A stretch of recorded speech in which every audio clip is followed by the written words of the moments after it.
Hello friends, जैसा कि आप सब लोगों को दिख रहा है, आज का हमारा टॉपिक है matter around us is pure. तो फ्रेंड्स, इस टॉपिक को स्टार्ट करने से पहले मैं आपसे एक बात कहना चाहूंगी कि लाइफ में ना डटे रहना बहुत इंपॉर्टेंट होता है। कि मतलब आज की बात ये, मतलब आज का जो इम्पोर्टेंट कन्वर्सेशन होता है और जो मैं आपको डेली कुछ न्यू बताती हूँ आपकी लाइफ को इम्प्रूव करने के लिए, एनहांस करने के लिए, तो आज का यही है कि लाइफ में ना, चाहे देखो, आप किसी चीज के पास जाते हैं, जॉब भी कर, जॉब के लिए भी अप्लाई करते हैं। ऐसा नहीं है कि आपने अप्लाई की, मोस्ट ऑफ द स्टूडेंट को फर्स्ट चांस में मिल जाती है, पर कईयों को नहीं मिलती है। पर इसका मतलब ये भी नहीं है कि आप मेहनत करें और हारते रहें। आप मेहनत करते रहिए, अपनी जगह पे डटे रहिए, एक ना एक दिन आपको आपकी मंजिल जरूर मिल जाएगी। अपने ऊपर भरोसा रखिए और अपनी मंजिल पर नजर रखिए। कोई भी चीज अगर आपके और आपके एम के बीच में आती है, कुछ भी, तो प्लीज उसे साइड करने की कोशिश कीजिए और सोचिए कि क्लियर कह दीजिए। फ्रेंड्स भी अगर आपको डिस्टर्ब करते हैं तो क्लियर कहिए कि देखो, please don't disturb me, right now I am studying. तो इस तरीके से आपको अपनी चीजें हैंडल करनी है।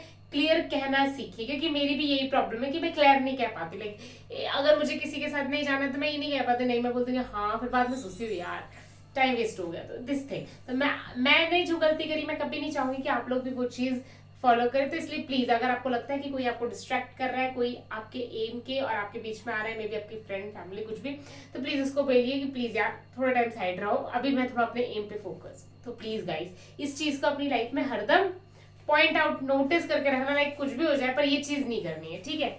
तो friends, let's start a topic, matter around us is pure. ये हमारा एक नया चैप्टर है।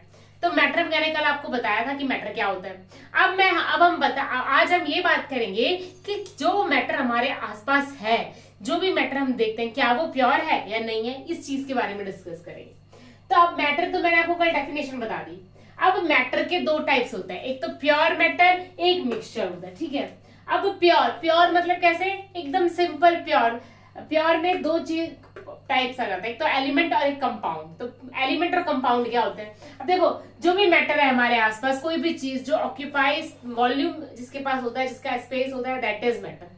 अब उस मैटर के दो टाइप है, एक तो प्योर और एक मिक्सचर। तो प्योर क्या, प्योर के भी दो टाइप है, एक एलिमेंट, एक कंपाउंड। तो एलिमेंट क्या होता है फ्रेंड्स?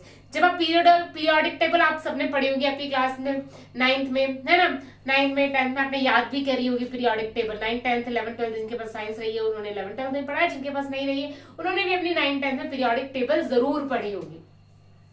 तो फ्रेंड्स, जो पीरियोडिक टेबल में जो वो एलिमेंट्स होते हैं, hydrogen, carbon, hydrogen, carbon, nitrogen, chlorine, all these are क्या, all these are what, all these are element. जितने भी पीरियोडिक टेबल में वो जो लिखा होता है ना, hydrogen, helium, lithium, carbon, nitrogen, all these are element.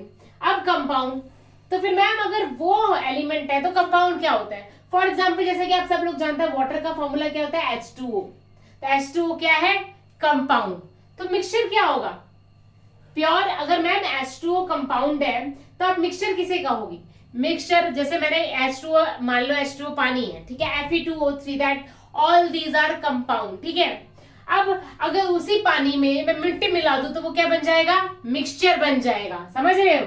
जब मिक्सचर क्या होता है, जिसमें दो या दो से ज्यादा सब्सटेंस घुले हुए होते हैं, मिले हुए होते हैं, वो मिक्सचर होता है। समझ आ रहा है? मैटर के दो टाइप होता है, एक प्योर, एक मिक्सचर। प्योर के भी दो टाइप, एलिमेंट जिसमें हाइड्रोजन, लिथियम, पीरियोडिक टेबल में जितने भी एलिमेंट्स हैं वो सारे एलिमेंट होते हैं। कंपाउंड क्या होते हैं? H2O, Fe2O3, ऑल दीज एटेक्स्ट्रा एटेक्स्ट्रा, ये सब क्या चीज एग्जांपल है? कंपाउंड के एग्जांपल है। अब मिक्सचर क्या होता है? जैसे मेरे पास पानी है, पानी में मैंने नमक डाल दिया तो वो मिक्सचर है। पानी में मैंने मिट्टी डाल दी, वो मिक्सचर है। पानी में मैंने दूध डाल दिया, वो मिक्सचर है। पानी के अंदर मैंने चीनी डाल दी, वो मिक्सचर है। मेरा मन कर रहा है नींबू पानी पीने का, तो नींबू पानी क्या है? मिक्सचर है, क्योंकि नींबू पानी में नींबू भी है और उसमें मैंने चीनी भी डाली और काला नमक भी डाला है, तो वो भी मिक्सचर हो गया, ठीक है। अब मिक्सचर दो टाइप के होते हैं, एक होमोजीनियस, एक हेट्रोजीनियस। होमोजीनियस मिक्सचर और हेट्रोजीनियस मिक्सचर क्या होता है? होमोजीनियस मिक्सचर वो होता है जिसमें कोई भी चीज अगर आप मिला रहे हो वो आपको दिख नहीं रही है, ठीक है। जैसे आपने पानी में नमक मिलाया, आप देख पा रहे हो, अरे इधर नमक घूम रहा है, इधर चीनी घूम रही है, इधर पानी में ये नमक रहा, ये नमक रहा, ये नमक रहा। मिलाने के बाद सारा एक जैसा हो जाता है ना, आप उसमें से आइडेंटिफाई नहीं कर सकते कि अरे ये नमक का पार्टिकल है, ये इसका पार्टिकल है, ये इसका है, ये वाटर का है, ऐसे नहीं कर सकते ना। तो वो क्या है? Homogeneous mixture. हेट्रोजीनियस मिक्सचर क्या होता है? जैसे पानी के अंदर आपने चौक डाल दिया, कुछ टाइम बाद आप देखेंगे चौक नीचे सेटल डाउन हो जाएगा।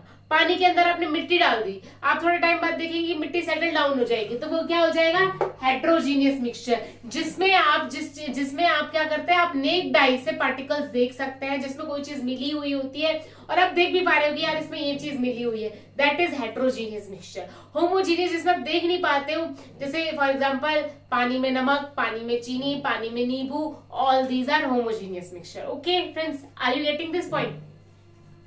तो फ्रेंड्स अब सॉल्यूशन की बात करते हैं। अब सॉल्यूशन किससे बना होता है? सॉल्यूशन दो चीजों से बना होता है, एक तो सॉल्यूट से, एक सॉल्वेंट से।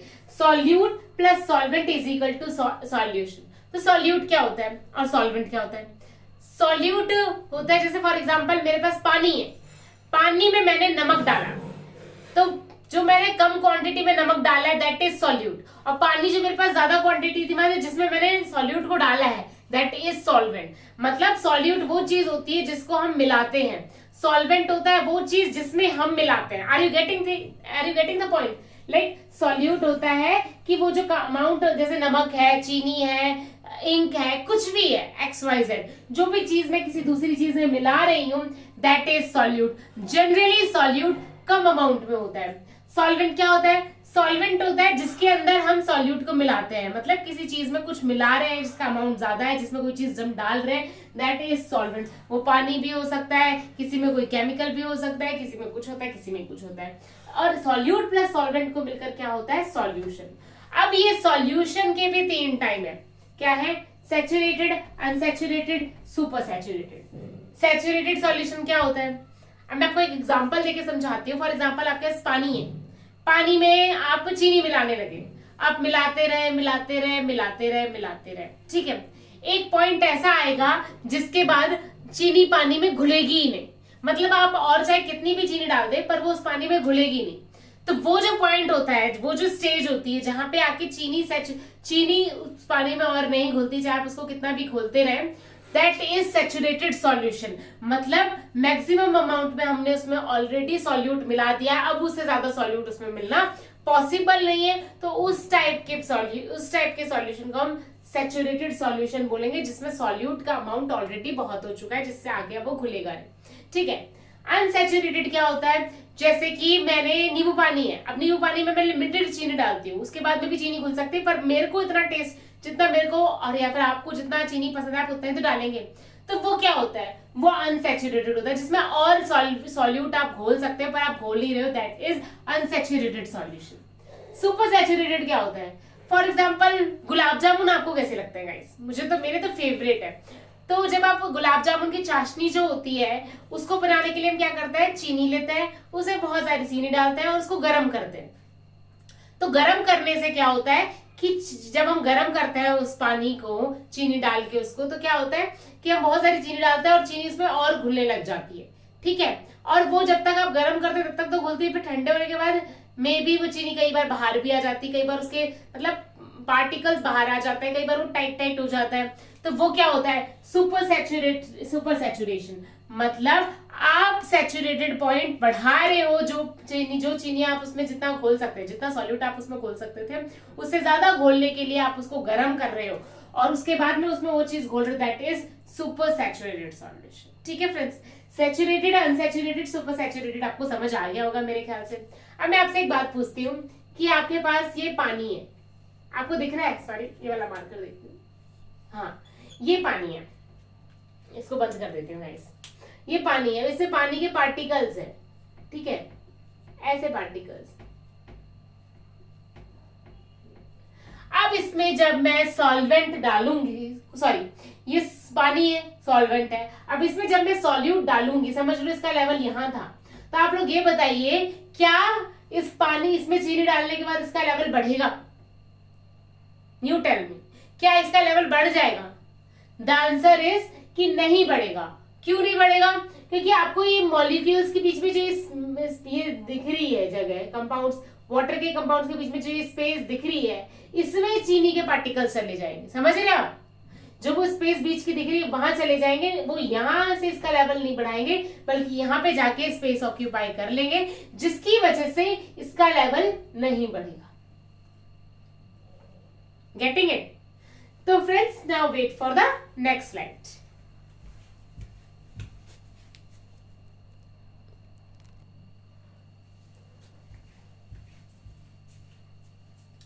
तो फ्रेंड्स अब हमारे पास है टाइप ऑफ सॉल्यूशन। अब टाइप ऑफ सॉल्यूशन कितने टाइप के होते हैं? ट्रू सॉल्यूशन क्या होता है? ट्रू सॉल्यूशन वो होता है होमोजीनियस सॉल्यूशन होता है जिसमें आप सॉल्यूट और सॉल्वेंट को अलग अलग डिफरेंशिएट नहीं कर सकते नेक डाइज से, और ये फिल्टर पेपर से पास हो जाता है। ट्रू सॉल्यूशन एक ऐसा सॉल्यूशन होता है जो कि फिल्टर पेपर से आराम से पास हो जाता है। इसके अंदर टिंडल इफेक्ट शो नहीं होता है। आगे मैं आपको समझाऊंगी कि टिंडल इफेक्ट क्या होता है। और इसके जो पार्टिकल के साइज होते हैं वो लेस देन 1 नैनोमीटर होते हैं। ये इंपॉर्टेंट है, एग्जाम में आता है, ठीक है। ट्रू सॉल्यूशन होमोजीनियस सॉल्यूशन होता है जिसमें आप सॉल्यूट सॉल्वेंट को डिफरेंशिएट नहीं कर सकते नेक डाइज से। इसमें ये फिल्टर पेपर से पास हो जाते हैं।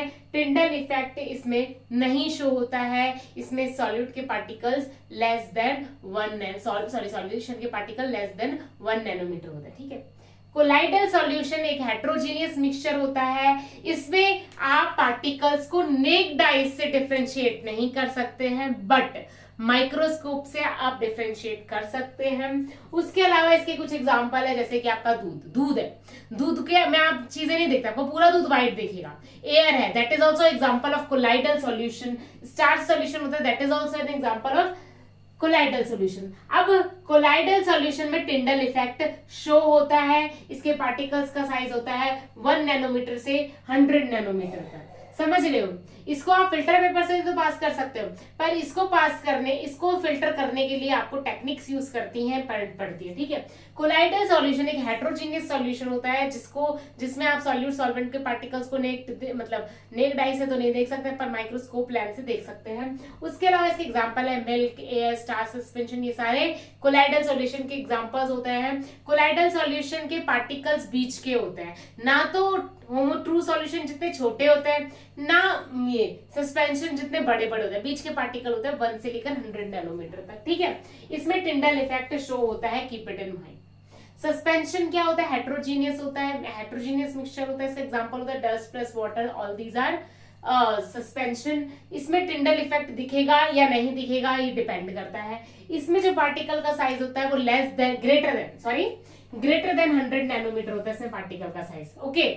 तो फ्रेंड्स कोलाइडल सॉल्यूशन, अब आपको शायद दिक्कत आ रही है, कोलाइडल सॉल्यूशन अब आपको समझ आ गया, जैसे मिल्क है, ये सब चीजें के इसका एग्जांपल है।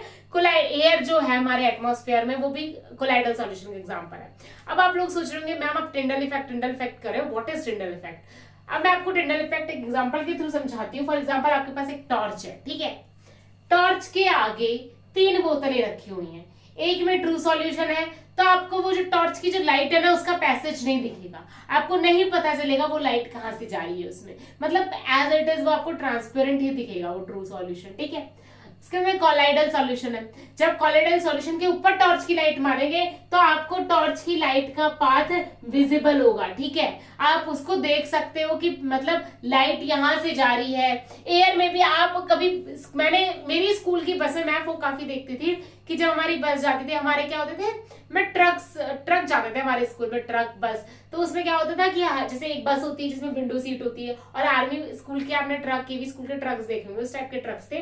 तो उसमें क्या होता था कि जब सनलाइट हमारे मतलब अंदर बच्चे होते थे और आगे से एक गेट होता था, पीछे से एक गेट होता था, जब सनलाइट एंटर होती थी धूप के अंदर तो क्या होता था कि वो जब वो रेज में ना ऐसे पार्टिकल जिगजैग मूवमेंट करते हुए दिखाई देते हैं। दैट इज टिंडल इफेक्ट, जिसमें आपको लाइट का पाथ शो होता है, ठीक है, वो आपको कोलाइडल सॉल्यूशन में शो होता है। सस्पेंशन में किसी में दिखता है, किसी में नहीं दिखता है। आप 100% गारंटी के साथ नहीं कह सकते हो कि भाई इसमें दिखेगा। Are you getting it? Suspension colloidal true solution मैंने आपको डिफाइन कर दिया है। तो फ्रेंड्स कल मैं आपको कुछ न्यूमेरिकल्स वाले फॉर्मूले कराऊंगी, और आपको इसके साथ ही कल मैं आपको फिल्ट्रेशन मेथड ये सब कराऊंगी, जहां से क्वेश्चन बहुत ज्यादा बनता है। आज मैंने आपको इस चैप्टर का एक बेस खड़ा करा है। लाइक आपको समझ में आता है कि आप कभी दीवार खड़ी करते हैं तो आप सीधा दीवार ईंट रखिए और दीवार बनाना नहीं, आपको पहले नींव भरनी पड़ती है। सिमिलरली जो मैंने आपको अब तक बताया है उसको बार बार देखिएगा, दिमाग में क्लियर कीजिएगा। जो बातें आपको बचपन में क्लियर नहीं हो, मे बी आपको अब क्लियर हो जाएगी कि एग्जाम के लिए इंपॉर्टेंट है, ऐसा है, ठीक है। कल मैं आपको इस चैप्टर को इससे आगे कराने वाली हूँ, इसका फिल्ट्रेशन और ये सब चीजें समझाने वाली, कुछ फॉर्मूलेज है, न्यूमेरिकल्स है, वो सब करेंगे कल हम। तो फ्रेंड्स बस यही है कि डटे रहना, लगे रहना, पढ़ते रहना, आगे बढ़ते रहना। आपके कमेंट्स मेरे लिए बहुत वैल्यूएबल होते हैं। प्लीज मुझे बताइएगा कि मैं कैसे अपने आप को और इम्प्रूव कर सकती हूँ आपके लिए, कैसे मैं अपने आप को और बेहतर समझ आए। तो आप प्लीज वो चीजें कमेंट में मुझे बताइएगा, क्योंकि मैं आप लोगों के लिए हरदम अपना बेस्ट देना चाहती हूँ, और मैं चाहती हूँ आप सब अपने लाइफ में अपना बेस्ट दें। और जो भी हो यार, खुशी से जिंदगी जियो। एक खुशी वाली जिंदगी होती है ना, वो सबसे इंपॉर्टेंट होती है। देखो, कई बार इंसान के पास सब कुछ होता है बट वो खुश नहीं होता है। खुशी ना लाइफ के वो फेज होता है ना, मतलब अल्टीमेट है। आजकल मुझे समझ नहीं आता, लोग ढूंढ रहे हैं सुकून कहाँ, पैसे में, इसमें उसमें। बट लिटरली गाइस, जो अमीर है अगर उसको पास इतना ही सुकून होता तो वो और नहीं कमाने की सोचता, वो और लोगों को उल्लू बना के और पैसा कमाने की नहीं सोचता। लाइक मनी बहुत इंपॉर्टेंट फैक्टर होता है जीने के लिए, सब कुछ के लिए, बट आपकी अल्टीमेट लेवल पे आप सबसे ज्यादा इंपॉर्टेंट हो। मेरे लिए देखो, पैसा मेरे घर में आएगा तो ऑफ कोर्स मेरा घर उससे चलेगा, बट उससे भी ज्यादा इंपॉर्टेंट होता है आप लोग। और हमारी जो लाइफ होती है ना, आजकल मैं देखती हूँ काफी सारे बच्चे सुसाइड कर लेते हैं, ये हो जाता है वो हो जाता है। मुझे समझ नहीं आता कि ऐसी इतनी कौन सी बड़ी प्रॉब्लम होती है जो आप इतना बड़ा स्टेप ले लेते हो। एक बार लाइफ को देखो तो कि यार, मतलब ठीक है, कोई प्रॉब्लम बहुत बड़ी होगी, मान लो आपसे सबसे बड़ी गलती होगी दुनिया की, तो क्या हो गया, फिर भी उसको देखो और आगे बढ़ के देखो कि जिंदगी बहुत ब्यूटीफुल है। देखो, मरना सॉल्यूशन नहीं है, मरना बहुत डिफिकल्ट है, पर जियोगे ना तो आपको हंसने का रीजन भी मिल जाएगा, उस गलती को भूलने का रीजन भी मिल जाएगा, कोई ना कोई जरिया आपको जिंदगी जीने का मिल जाएगा। क्योंकि लाइफ ना बहुत प्रीशियस होती है, एक बार ये चली गई ना फिर आपको ये मोमेंट कभी नहीं मिलने वाला है। हर चीज इतनी, अगर इस दुनिया में सबसे ज्यादा वैल्यूएबल कुछ है ना तो वो आप हो, आपका टाइम है, आपकी लाइफ है। तो प्लीज उसकी केयर कीजिएगा। तो फ्रेंड्स, आज के लिए इतना ही। बाय, जय माता दी।